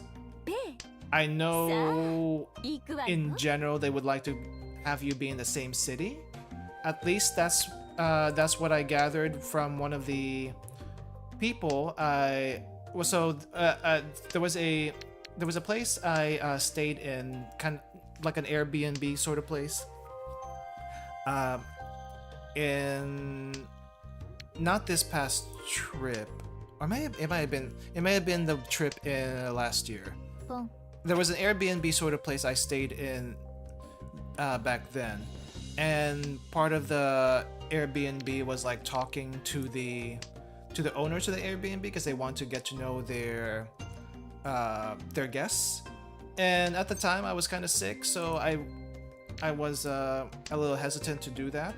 Any other time I wouldn't care as much. And apparently it was owned by an old couple, and they have a son who works in IT, and apparently they work from home, which is kind of nice. So I guess if you're in IT, you can work from home. But I don't know if you have to work from home in Tokyo or you can work from home in another part of Japan. Because if you can do that in another part of Japan, I would almost certainly recommend you do that, unless they want you in the office every so often. So I guess you have to look at that.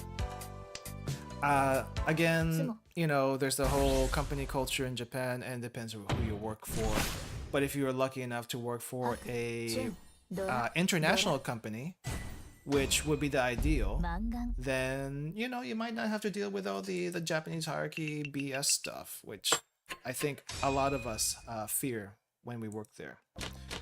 But if you can handle the lower pay and all that stuff, and you can last 10 years, hey, you get your residency card, and you can live in Japan for as long as you want. I think that's the dream, right? And get all these benefits for living in Japan, which is probably nice if you can survive that long there. Again, Japan has its own problems. It's not a utopia, but if you are coming from, depending on where you're coming from, it might be better. You know, some people from the U.S. and Canada even choose to live in Japan just because it's much more peaceful than where they're from, or so I heard. I could be wrong. If you want to experience Japanese culture as a student, Tokyo is not the place to do it. Supposedly not the place to do it because I wouldn't say it's a tourist town, kind of like Kyoto, but it's definitely more of an international town. And I say town loosely. It's very much a big city. If you want to learn Japanese and Japanese culture, it's much better to go outside of Tokyo. Even Kyoto or Osaka would be better. But definitely, if you could, go to Hokkaido, go to Kyushu. Again, Okayama is probably a good pick also. Much cheaper. Probably not as much to do as Tokyo, but do you really need to do everything in Tokyo? I don't think so. That's a me thing. Yeah, I feel like Okayama would be nice if you like nature. Ideally, though, I would have wanted to pick Sendai. I would have liked to pick Sendai, but they didn't have a school there, so yeah. But I guess at the same time, maybe it's not a good thing I don't go to Tohoku because the winters are absolutely crazy. The winters in Tohoku are crazy, but maybe I would get used to it eventually. I visited Sendai for a little bit. You're built for northern place because you're Canadian. I am not. I am not. I think if I were to pick a dream spot in Japan to live in, it would probably be somewhere in Kyushu. Not necessarily Okinawa. That's still considered part of Kyushu. Well, I would like to say I would like to live in not Kagoshima. Though Kagoshima city itself might be fine. Yeah, I was thinking Yakushima because I like Yakushima, but holy crap, that town is freaking small and I don't think there's any opportunities there. So what's the next best thing? Fukuoka, Nagasaki, maybe Kagoshima again. Also maybe Beppu, actually Beppu. You know what? Beppu, Oita, around that area. Probably the dream place if you like someplace warm. And still has, you know, that Japanese vibe. Because, holy crap, onsen everywhere. Literally onsen everywhere in Beppu. It's kind of ridiculous. There's literally a spot in Beppu where the steam will come out from the vents underground. Like where you would think sewers are coming from. But the steam is coming out from there and it's like pure onsen vapors and it's crazy. It just comes out from the ground. And some people do have onsen coming through their houses, supposedly. Like I think there's two ways you can do that. Either you subscribe to a managing company and pay like a monthly fee for them to maintain the lines and stuff like that. And you can get onsen pipe to your house, which is nice. Or supposedly the other one is like you own the lines, which some people do, but you have to take care of all the maintenance yourself. And which sounds not too bad until you realize the onsen water will form deposits of whatever minerals there are and cause calcification in your lines. So you have to regularly clean it, regularly make sure to decrystallize your lines, otherwise it is going to be a pain in the butt, supposedly. At least that's what YouTube told me. At least that's one YouTube video told me, and I believe it because it was the locals talking about it. So, but yeah, Beppu would be nice if you like a warm place. If Okinawa is not the other place you would like to live in a warm place at. But yeah, I don't know. I'm kind of leaning towards... I'm still thinking about it, but it would be nice to try. It would be nice to try. I don't know if I want to work there unless I can get into like an international company. The problem there is like, can I make the resume in Japanese? And if I could, holy crap. And if I get in and I can actually stomach the job, hey, why not? And if I decide not to live in Japan after working there for a while, I can still come back with experience, right? You can come back home to your home country and say, hey, I worked in Japan for a little while and I have this experience. What is that? Can I get a job now? But your language school will help? Yeah, I think the language school will help. That was one of the things they said they will do if you ask for it. Yeah, it's my resume will be very technical. And I mean I'm studying kanji right now, but I haven't gotten all the technical kanji for my particular line of work, which I can't even imagine how you would even translate some of the English words that we have into kanji. because especially when especially in science, science is a very technical field with very technical language. How the heck do you even begin to translate that into Japanese? Okay, I probably shouldn't have done that in any case. Oh well. I definitely shouldn't have done that. That is painful. I got my one win today, so I'm not too too sad about it. But ouch, that hurts. Have mercy on me, please. Well, it's not guaranteed I get in. Maybe I'll try. Literally, the only thing I need to do is like pay the application fee. But the only reason why I haven't paid the application fee yet is because I had a huge expense recently, and I'm just waiting for a couple more paychecks to do so. I mean, if I get in, it's gonna be for next year anyway. I did have the crazy idea of applying for I think the next session is like in October or something like that. I initially had the crazy idea of applying for October, but I feel like that may be a little bit too soon, so decided not to do that, and instead it's for next year instead. We'll see. If I move in the middle of next year, before next August, you'll know what happened. I'm just letting you know right now. But I'll probably be vague about it when the time comes. With like, hey, I'm gonna be off streaming for a few months to move to my new place, and if you listen to the stream, you'll know why. You will know why I am moving, but we won't actually say it until I actually move. So yeah, that's a lot of Dora. Holy crap! Imagine calling a con and that's the Dora you get. Now play into my hand. Play into my hand. So that I get my points back, because I want my points back. Well, that ain't happening anytime soon then. Anyway,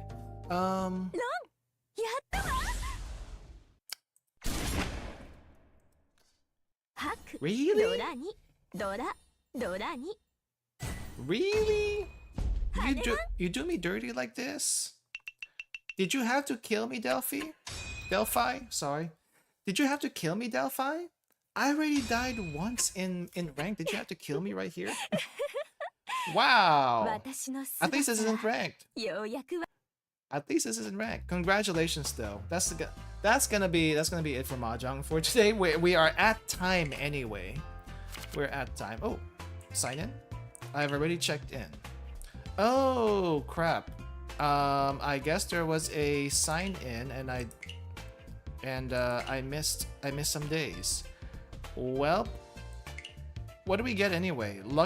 Sunshine Lucky Bag. Random purple gift that cannot be converted into Stardust. Ah, I see. GG's everyone. Thanks for playing. We can still chat a little bit before we... What do you mean 1 hour? It's 2 hours. It's 2 hours. I think... Oh no, wait. Have we only gone 1 hour? No, wait. Oh, wait. No, let's keep going. I thought it's already been 2 hours. Let's keep going. I'm sorry. Let's keep going. I thought it was already 2 hours, because I know we DC'd in the middle of OBS, and I lost track of time because of that. No, we still have... What time did we start? Did we start at 9, the usual time? No, we started at 8. We started at 8. Why did I start at 8 today? We usually start at 9 o'clock. Why did I start at 8 today?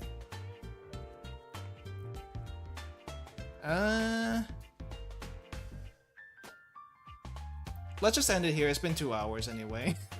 Normally I go from 9 p.m. Eastern to 11 p.m. Eastern. But why did I start at 8? Oh my gosh, I'm going C now. Maybe I am a grandpa now. I can't be a grandpa now. I can't be a grandpa. I don't have kids. Crap. I'm losing my mind, guys. I'm losing my mind. Has it actually been 2 hours? Let me double check. Has it actually been 2 hours? Or has it been only... I have been doing the process at my university to study in Yokohama or Hiroshima. This stream has been useful for me. Thanks. Oh, I hope it helps with some considerations, at least. Yokohama is basically right next to Tokyo, so I feel like Yokohama would be kind of expensive also if you were looking at cutting costs. Hiroshima, I wholly recommend if you are able to do that. If only because I have a bias with Hiroshima. I consider Hiroshima my Japanese hometown because I have felt the homiest in Hiroshima the 2 times I have visited there. First time I visited was actually only just 1 day, but what do you call this? I did have a really good time there because there was a festival that was happening in Hiroshima at the time. And it was the Heiwadori festival, the peace street. So they literally have a street in Hiroshima called Peace Street, Heiwadori, and it runs across right next to the atomic bomb memorial over there. And there was a huge parade. It was a huge event, basically your Japanese festival. I think it's held during Golden Week, now that I think about it.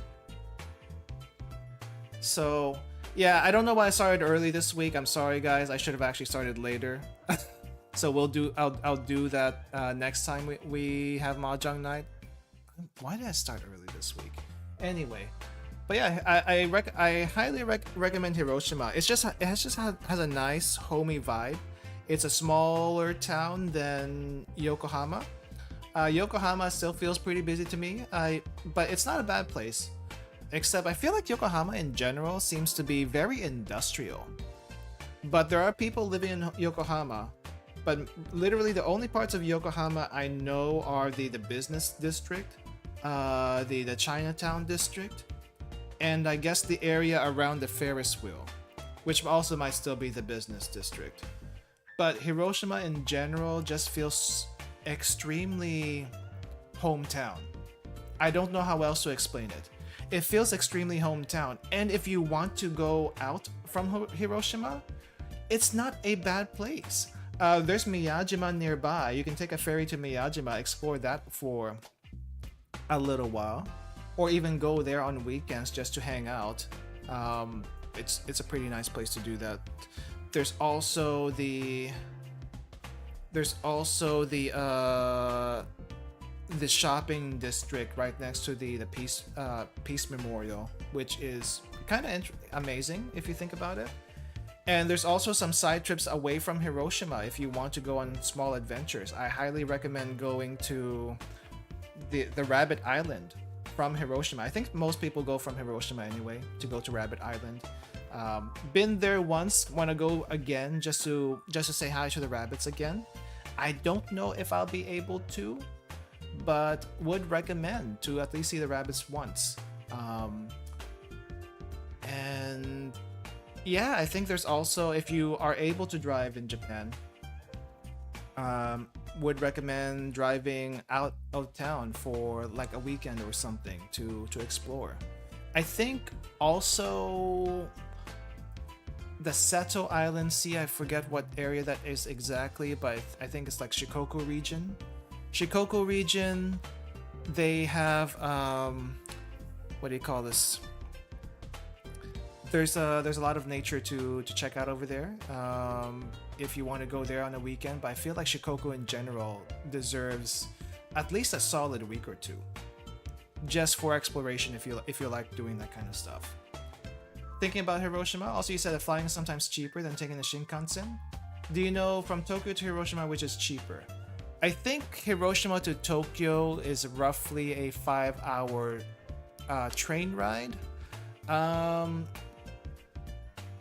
I guess I can check it right now. I'll check it right now. We can do it. We can do a quick Google search. Google Hiroshima to Tokyo, or Tokyo to Hiroshima. I want to say it's 5 hours by train. Yeah, it's almost 5 hours by train. Cost about 20,000 yen if you flew that. If you flew that, it would cost a lot less than that. It says $77. What is that in yen? Well, that's with a budget airline. Budget airline, $77. About half the price, actually. About half the price, and it would only take you about an hour and a half. Add maybe 1 hour for check-in and trying to get to the airport. But if you're not strapped for time, I recommend the Shinkansen just for the scenic view. But if you're trying to save money, yeah, flying there might be the cheaper option. But that's with a budget airline, and you know budget airlines aren't as cheap as they seem. If you take a regular flight, if you take like a Japan Airlines or something similar, I think it would be cheaper to go by Shinkansen at that point. Not faster, but cheaper to go than the main airlines. But budget airlines definitely cheaper that way. But if you don't have a lot of luggage, it might be the better option. Just saying. Just saying. But yeah, if you guys, but yeah, I'm kind of like in this state right now. I really want to leave the place I'm at, either to go back to where I came from, back in Texas, or go on a 3-month trip, or live in Japan for a year while studying. And I'm kind of like, am I gonna be able to stand the loneliness and stuff? But also my concern is, am I gonna be able to stream?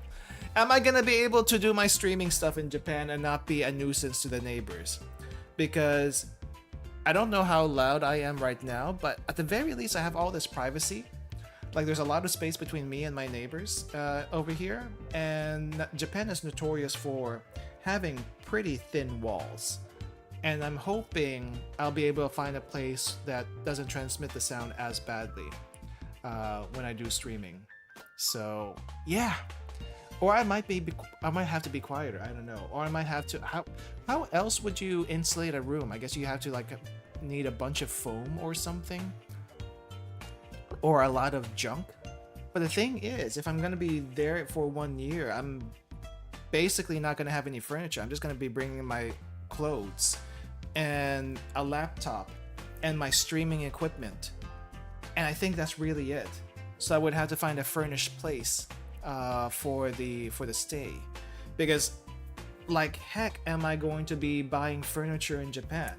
It's not going to be expensive. I don't think it's going to be that expensive, but I can't take that back with me if I don't decide to stay after school, right? So it's like it better be furnished, or I buy some really cheap stuff and I'll just leave it in the apartment, I guess, after I leave. That might have to be the thing. I don't know if anyone buys secondhand stuff after they move out, or sell secondhand stuff after they move out. I don't know how you would do it, to be honest. So that's another consideration. Millions of things to think about. But the first step is, can you even get there? And then once you are able to get there, what can you do? I mean, what else do you have to worry about other than, you know, maybe just general loneliness and stuff? Because let's be honest, it's probably going to be a little bit lonely unless you make some friends with either expats or actual local Japanese people. But just keep in mind, Japan does have its own share of problems. It's your choice whether or not to worry about those sets of problems. You deal with yourself, deal with your situation first. And if you find yourself being miserable in Japan for whatever reason, find a reason to be happy. That's probably not the best advice, but just in general, if you're miserable where you're at right now, find something that'll make you happy, I guess. That's not concrete, but that's the first step. And all I can give you is the first step. How you get there, how you get to contentment after that is up to you. And I say that because I'm also working on it myself. And the only way I'm staying sane where I am right now is through streaming. Through streaming and being able to take the occasional trips. Otherwise, I will be absolutely more miserable than I am right now. Suffice to say, I miss my old place so much. But I can't go back there yet because I'm just not able to. I simply am not able to. But I would love to. Anyway, that's it for Mahjong tonight. I hope you guys enjoyed your time here, and I hope I didn't bog you down too much with real life stuff. But it's just kind of, it's something to think about. But again, I'm gonna try my best not to be a little bit. I'm gonna try my best not to like force topics, I guess, on these streams. Just whatever feels natural. Again, also, if you guys have something you want to bring up that interested you recently, anime you saw, a game that you saw, maybe not too much relationship stuff. I don't think I can help you with that. But if it's Japan related or Japan trip, Japan language related, I might be able to help you a little bit. And I haven't moved to Japan, so I can't help you there. But we can probably think about hypotheticals and figuring out what to do. So yeah, but that's gonna do it for me today, guys. Thank you for coming. Thank you for watching. Thank you for playing if you played. And I will be back tomorrow. Holy crap! I'm streaming a lot this week, and I'm streaming a lot again next week when I'm looking at the schedule. I was looking to see if I wanted to do a Blue Archive watch along, but if I do a Blue Archive watch along, it's gonna be way too many streams for me personally, and I need to take care of some stuff for myself for the last instead of doing a watch along with the last episode for the anime. But yeah, I'll be back again with Blue Archive tomorrow. We'll be continuing with Volume F tomorrow, and I think I have a Japanese learning stream for Sunday. We're gonna be reviewing a game. I think I'm gonna have to double check, but I think we're gonna be reviewing a game, checking out a demo, and see how good or bad it is. Because more often than not, there's some ridiculous demos, games, apps out there for Japanese stuff, and they don't all have to be good, but we can check out some of them and see, does it work? Is it worth it? And we'll see if it completes the mission statement. Anyway, I'm gonna end it here now. Thank you again for coming. I'll see you later. Bye bye.